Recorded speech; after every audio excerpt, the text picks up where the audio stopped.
నమస్కారం ప్రజలారా. మా యూట్యూబ్ ఛానల్, నా పేరు రాజు.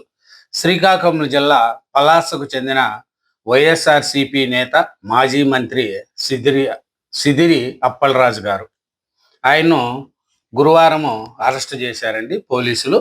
ఆయన నివాసానికి వెళ్ళి అక్కడి నుంచి పోలీసులు అరెస్ట్ చేయడం, 14 రోజులు రిమాండ్ చేయడం కూడా జరిగింది.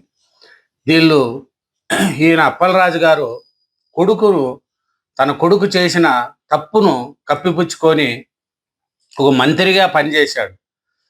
వైఎస్ఆర్సీపీలో సీనియర్ నాయకుడు.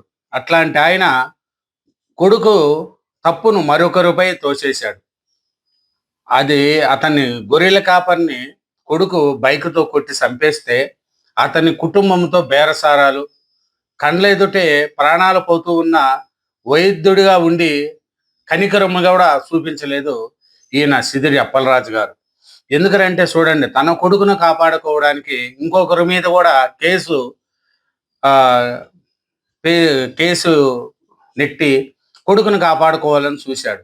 ఒక మంత్రిగా పనిచేసిన ఆయన కొడుకు తప్పు చేస్తే ఆ కొడుకును తప్పు చేసిన అతన్ని మనము సరిదిద్ది పోలీసులకు అప్పచెప్పాల్సిన సిదిరి అప్పలరాజు గారు కొడుకును కండ్ల ఎదుటే గొర్రెల కాపరి చనిపోయి అతను ఉంటే అతని దగ్గర ఓదార్చలేదు, కానీ తన కొడుకు ఏమి తప్పు చేయలేదు అన్నట్టుగా ఆ కేసును ఇంకొకరి మీద నెట్టేయడానికి కూడా ప్రయత్నించారు సిదిరి అప్పలరాజు గారు. అలాగే కుటుంబ సభ్యుల దగ్గరికి వెళ్ళి ₹1,00,000 ఇస్తా అని బేరసారాలు ఆడడం చేశాడు ఈయన సిదిరి అప్పలరాజు గారు. ఇతను ఒక మంత్రిగా పనిచేసిన వ్యక్తి ఉండి తన కొడుకును కాపాడుకోవడానికి చనిపోయిన వ్యక్తిని గురించి పట్టించుకోవాలి. మళ్ళా నేను వైద్యుడు అని చెప్పుకుంటాడు సిదిరి అప్పలరాజు గారు. దీనికి జగన్మోహన్ రెడ్డి గారు సపోర్ట్ చేసి, చిన్న పిల్లోడు 19 సంవత్సరాల పిల్లోడు తెలిసి తెలియక చేస్తే అతని మీద కేసు పెడతారా అని జగన్మోహన్ రెడ్డి గారు ఇతనికి సపోర్ట్ చేస్తారు. మరి గొర్రెల కాపరిగా ఉన్న చనిపోతే చిన్న పిల్లలు ఉండదు, వాళ్ళ ఫ్యామిలీ ఎలా బతకాలా? జగన్మోహన్ రెడ్డి గారు సీఎంగా పనిచేశాడు, కానీ ఇట్లాంటి సిదిరి అప్పలరాజు గారిని ప్రోత్సహిస్తున్నాడంటే ప్రజలు కూడా అర్థం చేసుకుంటున్నారు. కండ్ల వెదుటే పారం పోతూ ఉన్న గొర్రెల కాపరి దగ్గరికి వెళ్ళి వాళ్ళని పలకరించలేదు. అదే జగన్మోహన్ రెడ్డి గారు గొర్రెల కాపరి గారు చనిపోతే ఆయన దగ్గరికి వెళ్ళి ఏం జరిగింది అనేది చూడలేదు. దీనికోసం సిదిరి అప్పలరాజు గారు ఎందుకంటే మోసము టక్కరి చేసి తన కొడుకును కాపాడుకోవడానికి ఇంకొకరిని బలి చేయడానికి ప్రయత్నించాడు. కాబట్టి ఇతన్ని అరెస్ట్ చేయడం, రిమాండ్కు పంపించడం కూడా జరిగింది.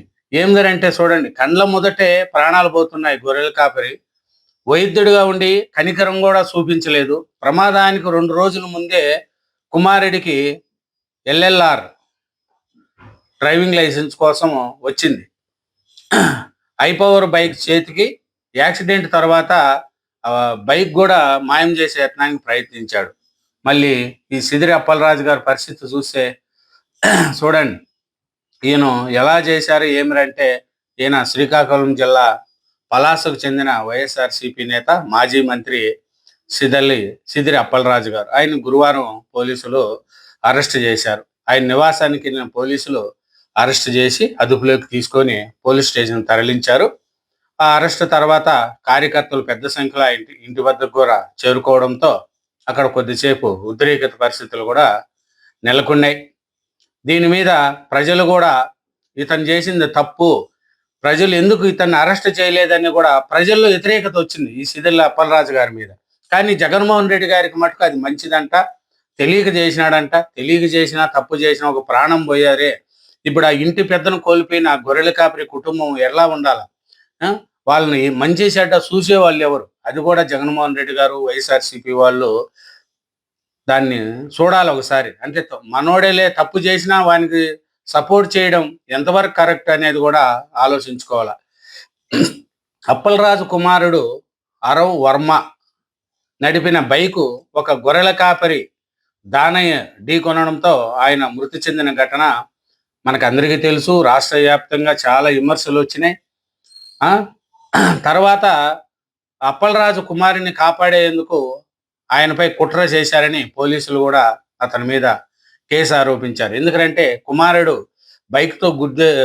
బైక్తో యాక్సిడెంట్ చేసి గొర్రెల కాపరిని చంపేస్తే ఇతను ఆ కేసును ఏరో వాళ్ళ మీద అతను కుమారుడు బదులు సిద్ధార్థ అనే వ్యక్తిని కేసులో ఇరికించి జైలుకు పంపే ప్రయత్నం చేశారని, బాధిత కుటుంబాన్ని ప్రభావాలు పెట్టారని, అలాగే ప్రమాదానికి సంబంధించిన బైకును మార్చి ఆధారాలను తారుమారు చేయాలని చూశారన్న అభియోగాలు ఉన్నాయి. చూడండి, ఒక మంత్రిగా పనిచేసిన వ్యక్తి తన కొడుకును కాపాడుకోవడానికి సిద్ధార్థ అనే అతన్ని ఇరికించి జైలుకు పంపించాలని ప్లాన్ వేయడం, అలాగే బైక్ని మార్చేయడం, అక్కడ ఉండే ఆధారాలను తారుమారు చేయడం చేశాడు. ఒక మంత్రిగా పనిచేసి సీనియర్ మంత్రిగా ఉన్న వ్యక్తి ఇట్లాంటి చేశారంటే దీనికి వైఎస్ఆర్సీపీ వాళ్ళు ఈ సిదిరి అప్పలరాజును సపోర్ట్ చేస్తున్నారు. జగన్మోహన్ రెడ్డి గారు లాంటి వాళ్ళే సపోర్ట్ చేస్తున్నారంటే ఇంకా రాష్ట్రంలో ఉండే ప్రజలు ఏమనుకోవాలా చూడండి.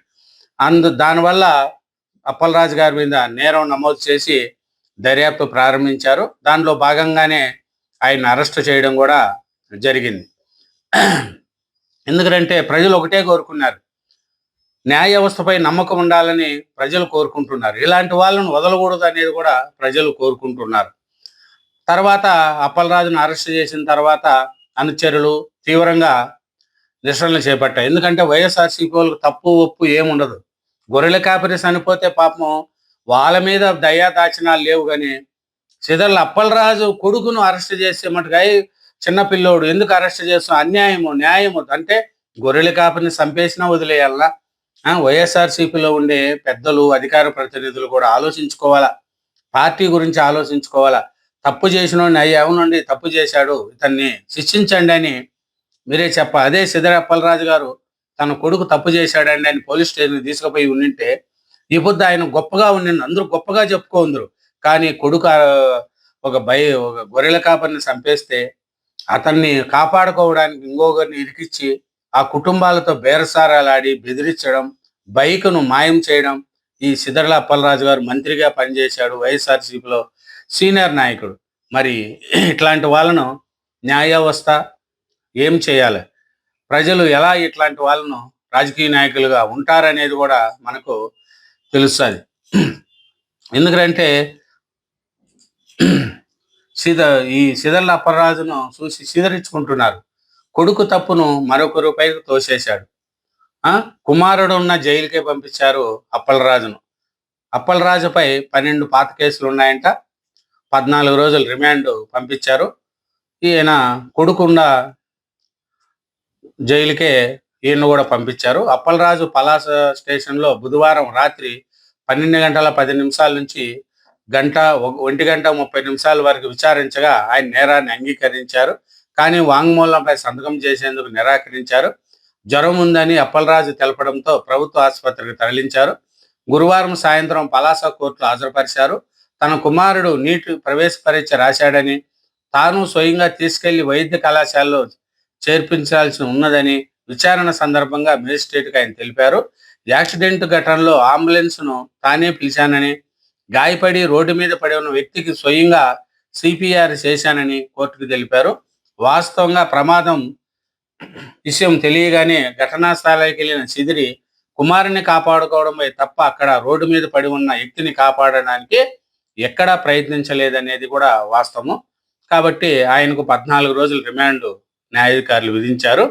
కాబట్టి సిదిరి అప్పలరాజు గారు ఇలాంటి వాళ్ళు ఉంటే వైఎస్ఆర్సీపీకి కూడా చాలా చెడ్డ పేరండి. ఎందుకంటే మీరు ఆలోచించండి, బైక్ ఇచ్చిన ఈయన సిదిరి అప్పలరాజు గారు వచ్చి A3 అండి, A2 వచ్చి సిద్ధార్థ, A1 వచ్చి అప్పలరాజు గారు కుమారుడు. కాబట్టి ముగ్గురుని కూడా అరెస్ట్ చేయడం జరిగింది. ఇట్లాంటి వాళ్ళు ప్రజాప్రతినిధులు అని చెప్పుకోవడానికి కూడా అనిపిస్తుంది. కొడుకు తప్పును మరొకరిపై తోసేస్తున్నాడు మాజీ మంత్రిగా పనిచేసిన సిదరి అప్పలరాజు. దీనికి జగన్మోహన్ రెడ్డి గారు, వైఎస్ఆర్సీపీ వాళ్ళు సపోర్ట్ చేస్తున్నారు. ప్రజలు ఏమనుకుంటున్నారు అనేది కూడా వాళ్ళు అర్థం చేసుకోవట్లేదు. ఇదేనండి సిదిరి అప్పలరాజు గారు కొడుకు చేసిన తప్పును మరొకరి మీదకు తోసేసి గొర్రెల కాపరి ప్రాణం పోతూ ఉన్నా కూడా పట్టించుకోకుండా కొడుకును కాపాడుకోవడానికి ప్రయత్నించిన సిదిరి అప్పలరాజు గారిని అరెస్ట్ చేసి జైలుకు పంపించడం జరిగింది. థ్యాంక్ యూ వెరీ మచ్ అండి. ఛానల్ను సబ్స్క్రైబ్ చేయండి, వీడియోను లైక్ చేయండి. Thank you very much.